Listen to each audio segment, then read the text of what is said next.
बोलो श्री प्राणनाथ प्यारे की जय। श्री सतगुरु महाराज की जय। परम श्रद्धेय आत्म संबंधी श्री राजी महाराज के लाडले एवं प्यारे सुंदर साथ जी, आइए हम सब मिलके पहले धामधनी जी के श्री चरणों में एक भजन गाते हैं और भजन गाते हुए अपनी सुरता को धामधनी जी के श्री चरणों में लगाते हैं। आइए सुंदर साथ जी सभी मिलके मेरे साथ गाएंगे, ठीक है।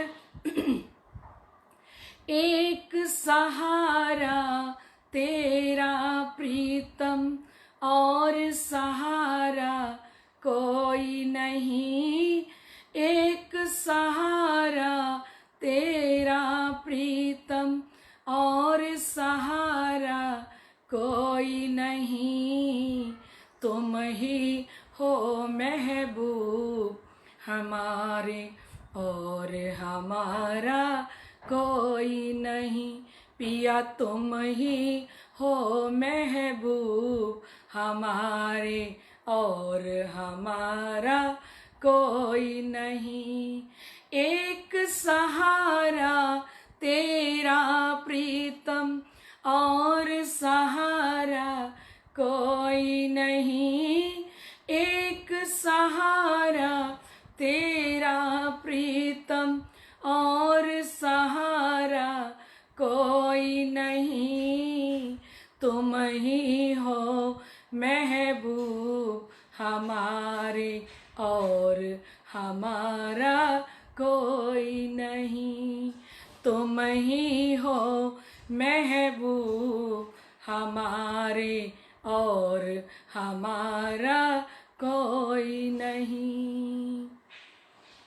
क्या लेना क्या देना ये खुद गर्जी का संसार है, क्या लेना क्या देना ये खुद गर्जी का संसार है, अपनी तो कायम खुशियाँ प्रीतम का सच्चा प्यार है, अपनी तो कायम खुशियाँ प्रीतम का सच्चा प्यार है।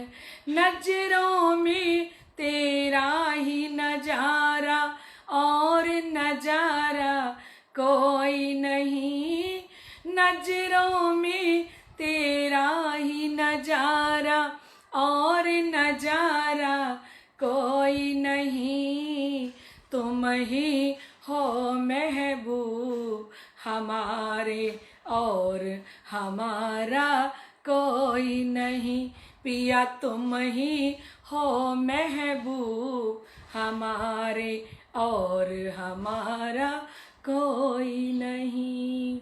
श्री निज घर का आनंद देने वाले हो तुम धामधनी, निस्बत का सुख लेने वाली रूहें आपकी हैं अपनी, निस्बत का सुख लेने वाली रूहें आपकी हैं अपनी, रंग महल की इस लीला को जानने हारा कोई नहीं, रंग महल की इस लीला को जानने हारा कोई नहीं, तुम ही हो महबूब हमारे और हमारा कोई नहीं, पिया तुम ही हो महबूब हमारे और हमारा कोई नहीं। एक सहारा तेरा प्रीतम और सहारा कोई नहीं, एक सहारा तेरा प्रीतम और सहारा कोई नहीं, तुम ही हो महबूब हमारे और हमारा कोई नहीं, पिया तुम ही हो महबूब हमारे और हमारा कोई नहीं।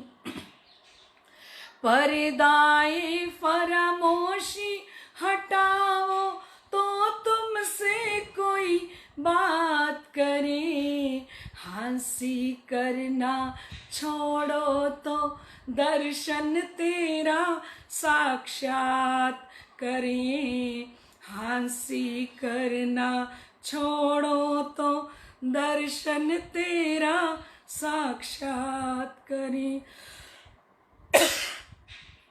धामी अखंड है घर अपना, जहाँ न्यारा होता कोई नहीं, तुम ही हो महबूब हमारे और हमारा कोई नहीं। पिया तुम ही हो महबूब हमारे और हमारा कोई नहीं। बोलो श्री प्राणनाथ प्यारे की जय। सभी सुंदर साथ उपस्थित हो चुके हैं।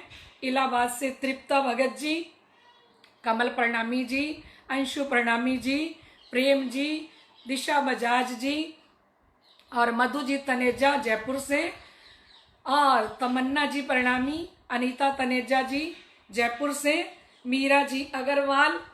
बहुत सारे सुंदर साथ इस समय इस प्रगट वाणी चर्चा को सुनने के लिए उपस्थित हो चुके हैं।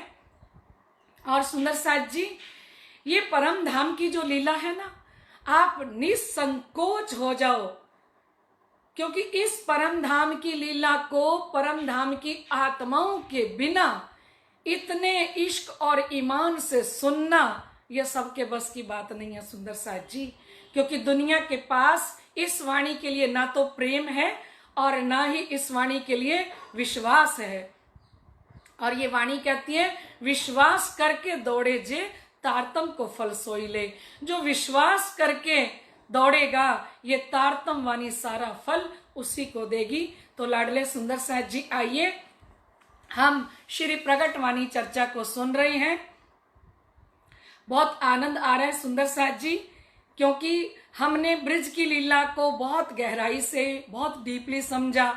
रास की लीला जो है वो कैसी प्रतिबिंब लीला है, कौन सी वास्तविक लीला है, प्रतिभासिक लीला है, हमने ये लीलाओं को अच्छे से समझा सुंदर साथ जी। ये धामधनी की अपरंपार कृपा है सुंदर साथ जी। आइए, कल हम सुन रहे थे ध्यान के साथ, दिन 11 ग्वालो भेष, तिन पर नई धनी को आवेश। लाडले सुंदर साथ जी, आप सभी के हृदय में विराजमान श्री राज श्यामा जी के श्री चरणों में मेरा कोटि कोटि प्रणाम।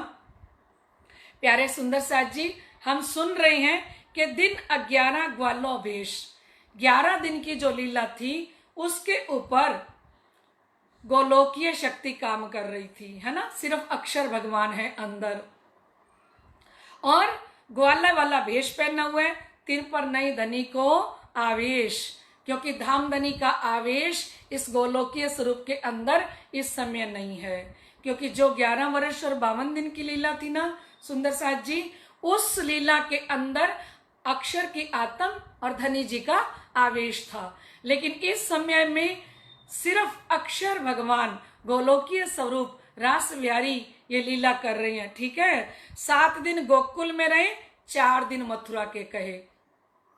ये प्रतिबिंब आपने सुना कल कि 24,000 सुरताएं अक्षर की और 12,000 वेद ऋचाएं, ये प्रतिबिंब काल माया ब्रह्मांड के अंदर 11 दिन की लीला हुई है। गजमल कंस को कारज कियो सुंदर साथ जी, अब 4 दिन की लीला शुरू होती है, ठीक है। कुबलिया पीठ एक बहुत बलशाली हाथी था, 10,000 हाथियों का वो बल रखता था सुंदर साथ जी। ऐसा हाथी जिसको कंस ने श्री कृष्ण जी के साथ युद्ध करने के लिए छोड़ दिया। इस समय श्री कृष्ण जी और बलराम जी कंस को पछाड़ने के लिए मथुरा में जाते हैं। बड़ी प्यारी श्रीमद् भागवत के अंदर लीलाएं हैं सुंदर साथ जी, कि मथुरा के अंदर जाते हैं तो किस प्रकार कुब्जा मिल जाती है रास्ते में, और कुब्जा जब मिलती है तो वो तिलक की कटोरी लेके जा रही होती है, कंस के पास। श्री कृष्ण पूछ लेते हैं कि ये कहाँ लेके जा रहे हो? तो उस समय में वो कहती है कि मैं राजा कंस को तिलक लगाने के लिए जा रही हूँ। तो श्री कृष्ण कहते हैं कि कुब्जा तिलक तो हमें भी लगा दो। ठीक है, तो वो कुब्जा क्या करती हैं, तिलक लगाने लगती हैं, पर श्री कृष्ण इतने लंबे हैं और कुब्जा का कूब निकला हुआ है। तो इस समय में श्री कृष्ण जी से कहती है कि आपके मस्तक तक मेरा हाथ नहीं पहुंच रहा। श्री कृष्ण जी ने उनके पैरों के ऊपर अपने पंजे रखे और 2 उंगलियां पकड़ के और उनकी ठोडी को ऊपर कर दिया और वो कुब्जा इतनी सुंदर बन गई, इतनी सुंदर बन के फिर वो तिलक करती है और वो कहती है आज के बाद मुझे कंस की दासी बन के नहीं रहना, अब तो मैं श्री कृष्ण की ही बन के रहूंगी। तो वो श्री कृष्ण जी की एक प्रिय सखी बन जाती है। और श्रीमद् भागवत के अंदर तो गोपियां इतने कमेंट करती हैं, इतने ताने मारती हैं इस कुब्जा के नाम पे, आप सुनोगे तो हैरान हो जाओ कि क्या क्या कहती हैं कि वहां जाके कुब्जा मिल गई, उसको महारानी बना लिया है, वो आपकी सबसे प्यारी हो गई, उसके ऊपर मोहित हो गए हो, इसलिए नहीं आए हो। तो ये श्रीमद् भागवत की भी जो कथाएं हैं ना वो भी बड़ी प्यारी हैं, क्योंकि वो भी हमारे घर से संदेशा आया है। शिव जी बेहद वाणी में कहते हैं, सुखदेव मुनि जी महाराज, ये भागवत रूपी संदेशा हमारे धनी ने हमारे लिए भेजा है, ये भागवत की चिट्ठी हमारी है और आप डाकिया बन के लेके आए हो, ये हमारे घर की लीला है। और अपने घर की इशारतें और ना समझे कोई और कोई तो समझे जो कोई दूसरा होए। ये भागवत महापुराण भी हमारे घर की, इसके अंदर सारी बातें हैं सुंदर साथ जी, बहुत आनंद है उसके अंदर भी जब उसको पढ़ते हैं। तो सुंदर साथ जी फिर रास्ते में एक धोबी मिल जाता है, वो कपड़े लेके जा रहा होता है। तो श्री कृष्ण उनको कहते हैं कि किसके लिए लेके जा रहे हो? तो कहते हैं मैं तो कंस के लिए लेके जा रहा हूँ। तो दर्जी मिलता है, दर्जी से वो कपड़े छोटे करवा लेते हैं, वो पहन लेते हैं। बड़ी आनंदकारी लीला मथुरा में करते हुए जाते हैं और राज दरबार के अंदर जब प्रवेश करते हैं ना सुंदर साथ जी, तो वहां कुबलिया पीड़ का एक हाथी, जो सामने कंस ने सोचा आते जाएंगे तभी पछाड़ देंगे, ये तो हाथी इतना बलशाली है, बलराम जी को और कंस को तभी पछाड़ देंगे। तो उस समय में श्री कृष्ण जी ने जैसे ही देखा बलराम जी ने, तो उस कुबलिया पीड़ हाथी को एक पलक के अंदर पछाड़ दिया और वहां पे चानुर और मुष्टिक 2 पहलवान हैं, उनको भी पछाड़ दिया और फिर जाके मंच के ऊपर चढ़ जाते हैं, कंस की चोटी पकड़ते हैं और चोटी से पकड़ के कंस को नीचे पटक देते हैं। और कंस को पछाड़ा तो शिवजी साहब जी फरमा रहे हैं, गजमल कंस को कारज कियो, गज मैंने हाथी, मल मैंने वो मल युद्ध करने के लिए 2 आए जो, उनको भी पछाड़ दिया, उगर सेन को टीका दियो। और उगर सेन नाना जी हैं श्री कृष्ण जी के, और इनको क्या करते हैं, ये कंस के पिताजी हैं। तो क्या करते हैं, इनको कंस ने बहुत समय से जेल में डाल रखा था, इसलिए डाल रखा था कि ये राज्य मैं करूं। तो कंस ने अपने पिताजी उग्रसेन को जेल में डाल रखा था। तो अब श्री कृष्ण जी क्या करते हैं, श्री कृष्ण जी उग्रसेन जी को भी जाके जेल में से निकालते हैं। कालाग्रह में दर्शन दिए जिन, आए छुड़ाए बंद थे तिन। कालाग्रह के अंदर जो गोलोकीय स्वरूप प्रकट होते हैं, क्योंकि पहले विष्णु भगवान प्रकट हुए जिन्होंने वसुदेव जी को पूरी शिक्षा दी थी कि अभी मेरे जाने के बाद 2 भुजा स्वरूप प्रकट होगा। ठीक है सुंदर साथ जी, इसमें भी एक लीला है कि पहले प्रश्नि और सुतपा इन्होंने बहुत वर्षों तक तपस्या करी और विष्णु भगवान को प्रसन्न किया। और विष्णु भगवान को प्रसन्न करके प्रश्नि सुतपा ने जब प्रसन्न कर लिया तो विष्णु भगवान जी आ जाते हैं, आके दर्शन देते हैं। तो दर्शन देते हैं तो वो कहते हैं आप मुझसे कुछ वर मांगो, क्योंकि आपने इतनी तपस्या की है। तो प्रश्नि और सुतपा कहते हैं कि हमें तो आपके जैसा बेटा ही चाहिए। तो विष्णु भगवान कहते हैं भाई मेरे जैसा बेटा कोई दूसरा तो है नहीं, मेरे जैसा तो मैं ही हूं, है ना। तो फिर वो कहते हैं कि हमें तो आप के जैसा बेटा चाहिए। तो विष्णु भगवान ने तथास्तु कह दिया और कहा इस जन्म में नहीं, अगले जन्म में मैं तुम्हारे यहाँ पे बेटा बन के आऊंगा। ठीक है सुंदर साथ जी, समझ में आ रही है? उलझ मत जाना, साफ सुथरी लीला है ये श्री कृष्ण जी की। ठीक है कि ये विष्णु भगवान कैसे प्रकट हुए, है ना? तो सुनते जाओ। तो उन्होंने कहा कि अगले जन्म में मैं तुम्हारे यहाँ पे बेटा बन के प्रकट होऊंगा। ठीक है, अब इस अगले जन्म में ये देवकी और वसुदेव जी जब बन के आए तो विष्णु भगवान यहाँ जन्म लेते हैं। और जन्म लेते हैं तो उनके हाथ में शंख, गदा, पद्म, चक्र ये सब कुछ है। और जन्म लेते ही वो बड़े हो जाते हैं। और जैसे ही बड़े होते हैं तो वो वसुदेव जी को शिक्षा देने लगते हैं। क्या कि अभी मेरे जाने के बाद यहाँ गोलोकीय स्वरूप श्री कृष्ण प्रकट होंगे, उनको आप टोकरे में डाल के नंद बाबा जी के यहाँ पहुंचा देना। ठीक है सुंदर साथ जी।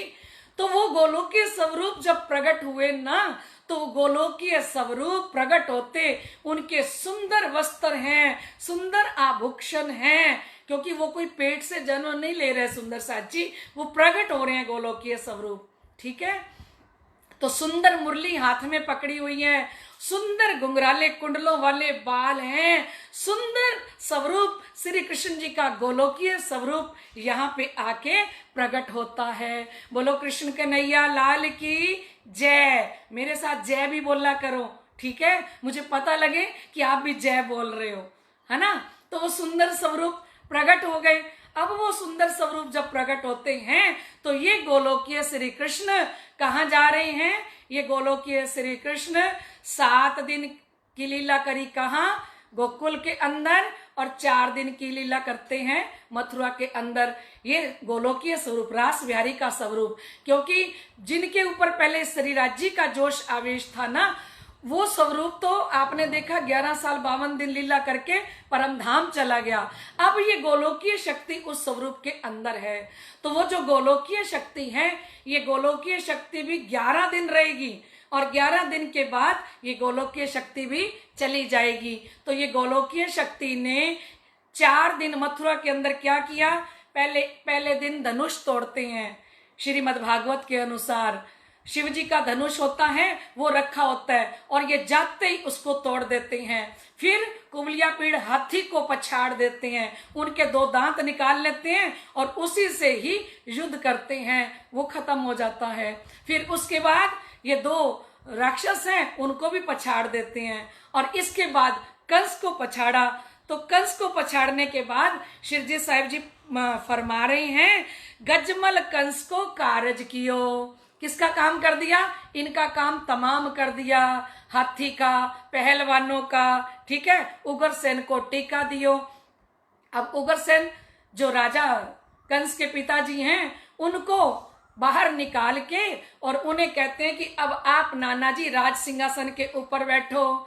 तो वो कहते हैं कि नहीं, मैं राज्य नहीं करूंगा, आप राज्य करो। तो श्री कृष्ण जी कहते हैं नहीं, मैं राज्य करूंगा तो लोग कहेंगे राज्य करने के लिए कंस को मारा था, और वैसे भी हम यहूदियों को राज्य यहाँ नहीं करना। तो सुंदर साथ जी यहाँ पे उग्रसेन जी को ही राज तिलक करके और मथुरा का राजा बना देते हैं, राज्याभिषेक हो जाता है। और कालाग्रह में दर्शन दिए जिन, और कालाग्रह के अंदर जिन्होंने दर्शन दिए थे, आए छुड़ाए बंद थे, 3 गोलोकीय स्वरूप थे ना जो प्रकट हुए, जिनके लिए हम कह रहे हैं मुरली हाथ में है, सुंदर स्वरूप धारण करके प्रकट हुए हैं। तो वो गोलोकीय स्वरूप ही अब यहाँ पे रास बिहारी का जो स्वरूप है, उन्होंने आके वासुदेव और देवकी के भी जो हथकड़ियां लगी हुई थी, वो सारी हथकड़ियों को भी काट देते हैं। वसुदेव देवकी के लोहे भान, वसुदेव देवकी के लोहे मतलब हथकड़ियां, भान मैंने तोड़ दी। उतारियो भेष कियो स्नान। अब तक 11 दिन तक की लीला में ग्वाला भेष धारण किया हुआ था, ग्वालों के भेष में आए थे। अब वो ग्वाला भेष श्री कृष्ण जी उतार देते हैं और स्नान करते हैं। जब राजबागे को कियो श्रृंगार, सुंदर साथ जी अब एक राजा की तरह जब श्रृंगार करते हैं, तब बल पराक्रम न रहो लगार। तो इस समय गोलोकीय शक्ति भी अपना काम करके चली जाती है। और ये जो वस्त्र श्री कृष्ण जी ने उतारे ना सुंदर साथ जी, ये वस्त्र और मुकुट नंद बाबा जी को देते हैं। और बड़ी दर्द बड़ी कहानी है इसमें श्रीमद् भागवत के अंदर। नंद बाबा जी को कहते हैं, बाबा ये मुकुट और ये वस्त्र ले जाओ, जाके मेरी यशोदा मैया को दे देना और उनसे कहना कि मथुरा में कुछ काम करके मैं आऊंगा। लेकिन वो नंद बाबा का तो हाल बेहाल हो जाता है। फिर उनके ऊपर माया का आवरण डालते हैं ताकि विरह कुछ कम हो। फिर वो नंद बाबा जी श्री कृष्ण जी के ग्वाला भेष वाले वस्त्र और मुकुट लेके चले जाते हैं। तो यहाँ से सिर जी फरमा रहे हैं, जब राजबागे को कियो श्रृंगार, जब उन्होंने राजबागे का श्रृंगार वस्त्र पहन लिए, तब बल पराक्रम न रहो लगार, तब उनके अंदर गोलोकीय शक्ति भी चली गई। बोलो श्री प्राणनाथ प्यारे की जय, श्री कृष्ण कन्हैया लाल की जय। आपको समझ आ रहा है सुंदर साथ जी कि अब 11 दिन की लीला करने वाली जो गोलोकीय शक्ति थी, गोलोकीय शक्ति रास बिहारी जी ने ही कंस को पछाड़ा है। और कंस को पछाड़ते ही आपने कल सुना था ना सुंदर साथ जी कि ये पृथ्वी गौ का रूप धारण करके और ब्रह्मा विष्णु महादेव के पास जाती है और फिर उनको लेके गोलोकीय श्री कृष्ण जी के पास गए। तो उन्होंने कहा था मैं आऊंगा, और वो आए, उन्हीं की शक्ति प्रकट होके और कंस का काम भी कर दिया। अब आगे सुनिए, आए जरासिंध मथुरा घेरी सही। अब जरासिंध आते हैं, ये कंस के ससुर जी हैं, और आके जैसे ही मथुरा को घेरते हैं तब श्री कृष्ण जी को अति चिंता भई, क्योंकि जरासिंध ने देखा कि मेरा जवाई कंस मारा गया, तो उन्होंने मथुरा को आके घेर लिया। और जैसे ही घेरते हैं तो श्री कृष्ण जी में पहले तो कौन सी शक्तियां काम कर रही थी, जब 11 वर्ष 52 दिन के अंदर थे तो कितने बड़े बड़े राक्षस आए सुंदर साथ जी, अगासुर, बकासुर हैं, पूतना, कितने राक्षस आए और उन राक्षसों को एक पल के अंदर ही पछाड़ देते थे। ठीक है, और फिर इसके बाद गोलोकीय शक्ति थी तो इतने से हाथी को, इतने बड़े पहलवानों को, कंस को पछाड़ दिया। लेकिन अब एक ये जरासिंध आए हैं तो इनको देख के श्री कृष्ण जी को चिंता हो गई। क्या चिंता हो गई कि मेरे अंदर तो वो शक्ति रही नहीं है। कौन से वाली? जिस शक्ति ने कंस को पछाड़ा वो अंदर शक्ति नहीं है। तो सिरजी फरमा रहे हैं, आए जरासिंध मथुरा घेरी सही। जब जरासिंध ने आके मथुरा को घेरा तब श्री कृष्ण जी को अति चिंता भई। श्री कृष्ण जी को बड़ी चिंता हो गई कि मैं क्या करूं, ये तो जरासिंध ने आके मथुरा को घेर लिया। अब तक श्री कृष्ण जी को कभी भी चिंता नहीं होती थी। सो याद करते आया विचार, तो वो याद करने लगे कि मैं कौन हूं। तो विचार आया कि अरे मैं तो विष्णु भगवान हूं, है ना।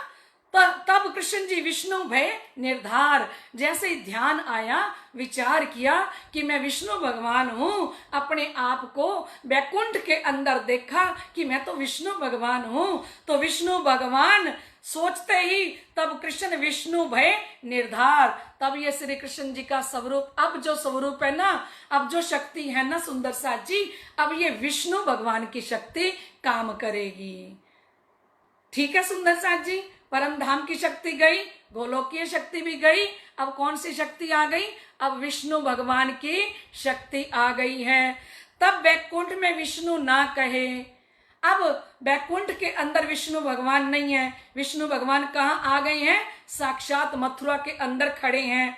इत 16 कला संपूर्ण भय, और विष्णु भगवान अपनी पूर्ण शक्तियों के साथ, 16 कला संपूर्ण है सुंदर साथ जी, तो 16 कला संपूर्ण शक्ति विष्णु भगवान जी के अंदर आ गई। यह दिन थे भयो अवतार, इस दिन से हम इनको अवतार कह सकते हैं। इसीलिए शिव जी ने कहा था, वसुदेव गोकुल ले चले ताई ना कहिए अवतार। जिस स्वरूप को वसुदेव जी गोकुल में लेके गए हैं वो अवतारी नहीं है। वो कौन है? एक प्रगट्या पूर्ण पार ब्रह्म श्री महामती तणो आधार। महामती ने कहा वो अवतारी नहीं है, वो विष्णु के 24 अवतारों में नहीं है। वो जो प्रकट हुए हैं आज बधाई ब्रज घर घर प्रगट्या श्री नंद कुमार। जो नंद कुमार प्रकट होते हैं, जो 9 बजे राजी महाराज का आवेश आता है जिस स्वरूप पर, तो वो जो स्वरूप है ए लीला अखंड थई ने एनो आगल था से विस्तार। ए प्रगट्या पूर्ण पार ब्रह्म श्री महामती तणो आधार। ए लीला अखंड थई ने, ये लीला तो अखंड हो गई। जहां अखंड हुई वो भी हमने देख लिया कि सबलिक के कारण के अंदर अखंड हो गई। इनो आगल था से विस्तार, इसका बड़ा विस्तार होगा दुनिया के अंदर। ए प्रगट्या पूर्ण पार ब्रह्म, शिव जी की बात को तो मान लें, धनी की बात को तो मान लें, श्री इंद्रावती जी की बात को तो मान लें कि श्री कृष्ण जो प्रकट हुए हैं, ये प्रगट्या पूर्ण पार ब्रह्म, ये स्वरूप जो प्रकट हुआ है ये पूर्ण स्वरूप पार ब्रह्म का स्वरूप है। ये प्रगट्या पूर्ण पार ब्रह्म श्री महामती तणो आधार। महामती के जीव के जीवन है श्री कृष्ण, महामती के आधार हैं, महामती के प्राण प्रीतम हैं श्री कृष्ण। वो जो श्री कृष्ण 11 वर्ष और 52 दिन तक लीला करते हैं। तो लाडले सुंदर साथ जी शिव जी साहिब जी फरमा रहे हैं कि वसुदेव गोकुल ले चले ताई ना कहिए अवतार। वो अवतार नहीं था, इस स्वरूप को हम अवतार कह सकते हैं। समझ में आ गया क्या? नहीं आया तो और समझा देंगे, घबराना मत, ठीक है? 100 बार समझाएंगे, 1000 बार समझाएंगे, जब तक समझ में नहीं आएगा समझाते चले जाएंगे शिव जी साहिब जी, ठीक है? तो ध्यान से सुनिए।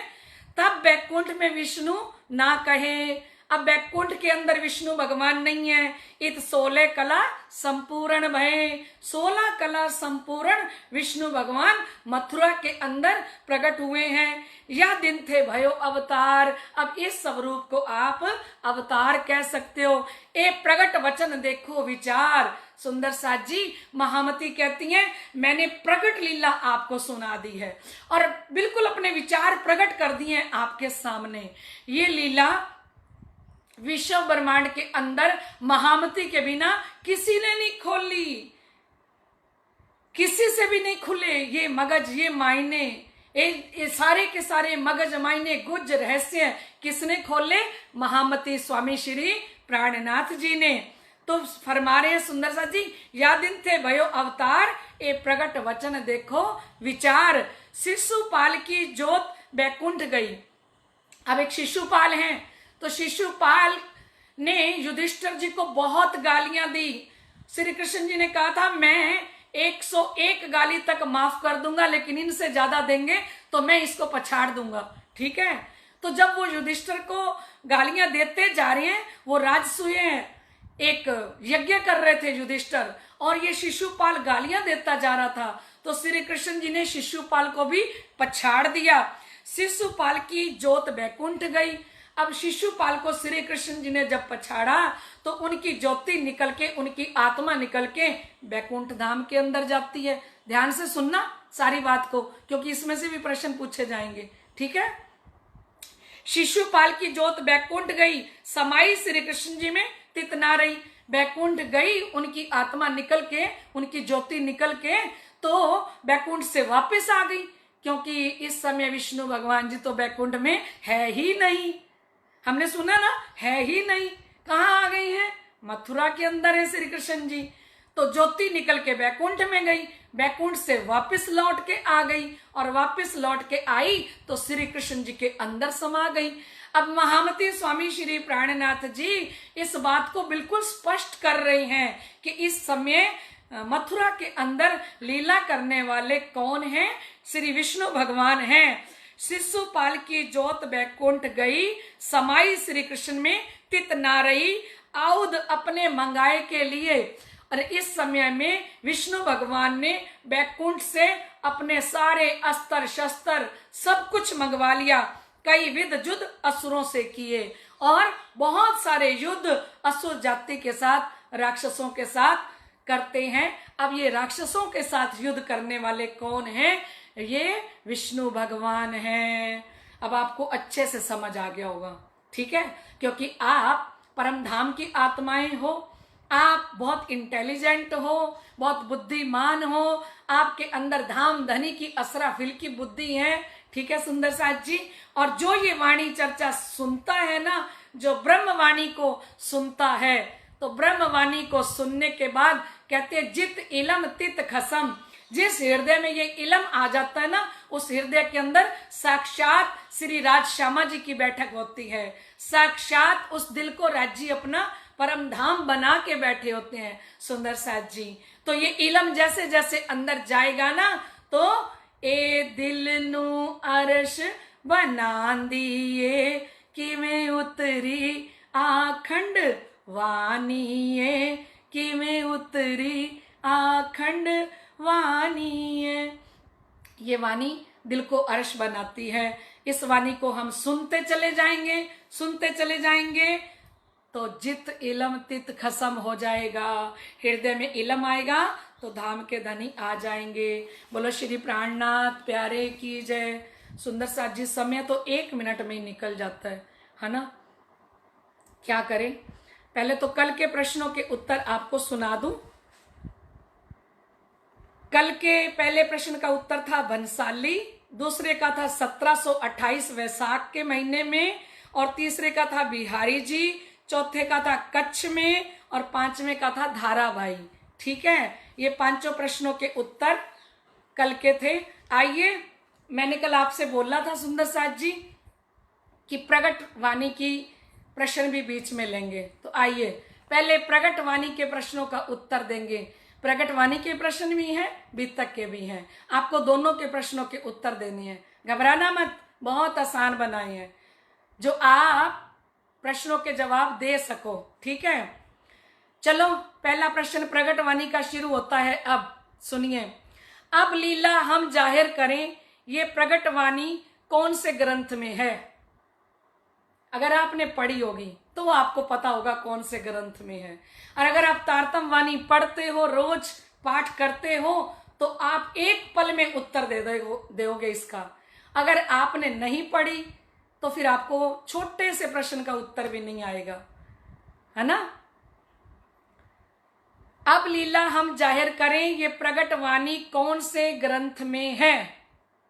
ठीक है सुंदर साथ जी, वाह क्या बात है। सुंदर साथ जी तो इतनी जल्दी जल्दी जवाब दे रहे हैं। प्रगट वाणी की कितनी चौपाइयां हैं, क्या बात है सुंदर साथ जी। प्रगट वाणी की कितनी चौपाइयां हैं, बहुत बढ़िया सुंदर साथ जी। अब मुझे आनंद आ रहा है कि ये जितना भी ग्रुप शिरजी साहिब जी ने चुना है ना, ये ग्रुप तो परम धाम में, इस ग्रुप को जाने के लिए कोई शक्ति ब्रह्मांड की रोक ही नहीं सकती। आप बिल्कुल टेंशन फ्री रहना कि हमारे धाम के धनी हमारे दुल्हा हैं, हमारा घर परम धाम है। ठीक है सुंदर साथ जी, बहुत अच्छे सुंदर साथ जी। अब तीसरा प्रश्न आ रहा है आपके सामने। करूं अंधेरी सबको नाश, इस चरण के अनुसार अंधकार का नाश किससे होगा। प्रगट वाणी जो पढ़ रहे हैं ना रोज, ईमानदारी के साथ आज मुझे बताना, जो भी प्रगट वाणी पढ़ रहे हो जरूर लिखना कि हम पढ़ रहे हैं। ठीक है सुंदर साथ जी। करूं अंधेरी सबको नाश, इस चरण के अनुसार अंधकार का नाश किससे होगा। अंधकार का नाश किससे होगा। ठीक है सुंदर साथ जी। अब 2 प्रश्न आपके सामने बीतक के।